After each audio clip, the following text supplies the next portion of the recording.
Sebastian Giovinco's ready, Josie Altidor's ready, the team's ready, BMO Field is certainly ready.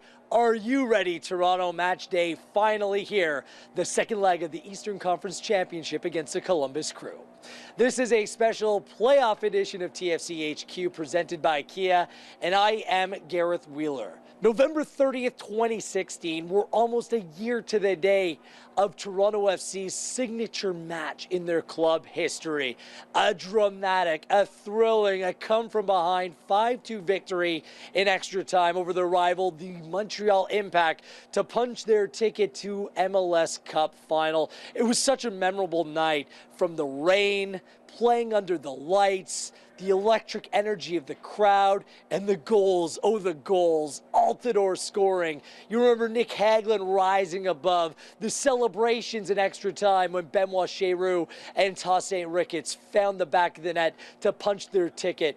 It was a magical evening, something that books will be written about someday, but a game that Toronto FC will be able to tap into as they prepare for what could be another dramatic night at BMO Field. The Columbus Crew play a different style, they possess a different type of threat, but the energy, the vibe, and the stakes will all be just the same, so much alike what we experienced a year ago.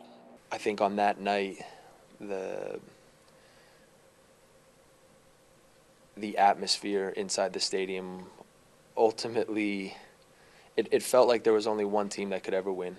And, you guys have heard me talk a lot about this. It's a two-way street. We can't just step on the field and expect that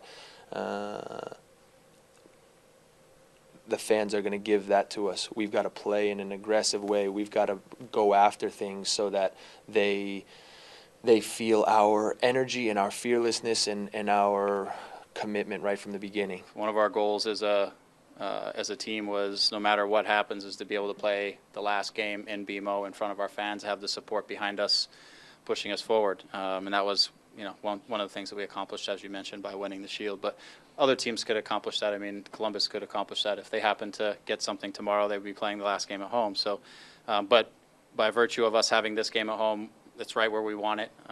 It's with our city, the fans, and everybody behind us. So I think it's the greatest stadium to play in the league, and we have the greatest fans behind us. So from the first minute to the last, it's just for our guys to give everything they have to this game and go out to put out the best performance. The result will take care of itself if we execute in the moments that we need to execute it.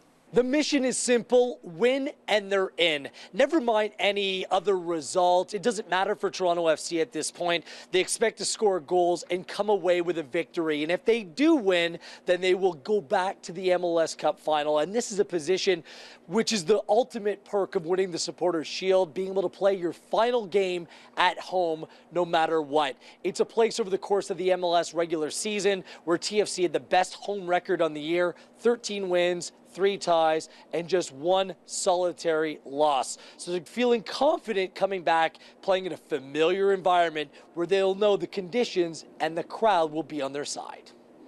We're extremely confident. When we won the Supporters' Shield, we talked about this idea that obviously, aside from the trophy, aside from what it meant for us having been the best team from the beginning until the end, what it really meant for us was that we were gonna be able to dictate how our season ended, whenever that may be, because we knew that we were getting the second leg of every series at home. We knew that the final, if we could get there, would be at home, and the relationship that this team has with our fans and with our support and with the city is pretty special. And so I expect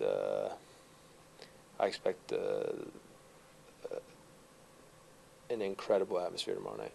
common theme over the last month has been a lack of game action, with the schedule really being stop-start, the team not actually being in competitive matches on the field all that often, but training has been very good all week. And speaking to numerous players within the team off camera, they say that they're ready to go. The preparation has been very good, and the sharpness shouldn't be an issue.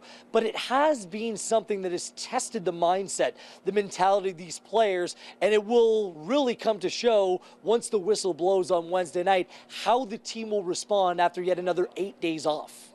It's difficult. I never had this kind of situations. You know, I played also playoff in Belgium and playoff in Mexico, and we were playing, like I said, every 3-4 days. Then here it's a bit more difficult because also the body now is tired, you know, because it's a lot of games. But like I said, we have to be smart and also really strong on the brain, because these kind of games, it's also really important on this way. It's not about the physical condition or about the technique, it's more on the brain, and I hope we can do it well, and we are prepared for it. The road to redemption has been quite the process for Toronto FC, something that hasn't played over the last year, but really it's a culmination of years of effort. Greg Vanney acknowledges that this is a very mature group, and he, along with his captain, think that we actually haven't seen the best that Toronto FC has to offer as of yet. That's a scary thought for a Columbus Crew team coming into BMO Field on Wednesday night. We'll see what they can do to try to limit or contain Toronto FC. The sentiment around the Kia training ground is if Toronto FC executes, plays an aggressive style, and really forces the issue, then they will be the team that will prevail and goes on to the MLS Cup final. It's all to play for the Eastern Conference Championship second leg kickoff shortly after 7:30. You can watch on TSN and listen on Sportsnet The Fan 590.